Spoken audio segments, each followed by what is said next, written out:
Hi everybody, Bucky here again. Well, fall is almost here and the smell of hunting is in the air, and it smells pretty good.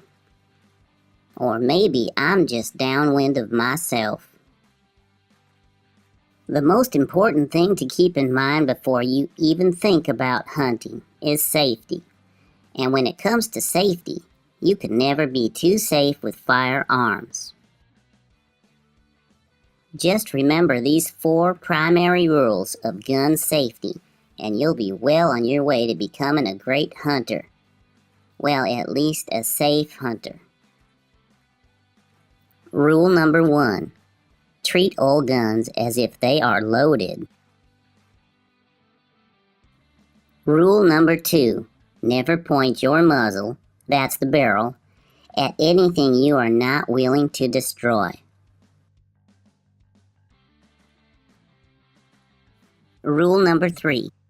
Keep your finger off the trigger until your sights are on the target and you are ready to fire. Rule number 4. Know your target and your target's environment.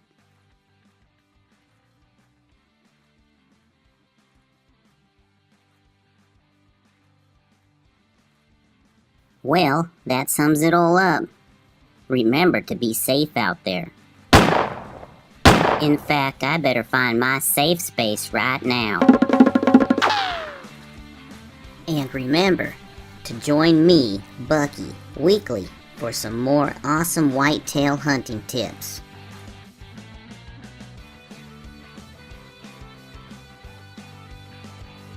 Only after you've practiced gun safety can you rock out with your Glock out.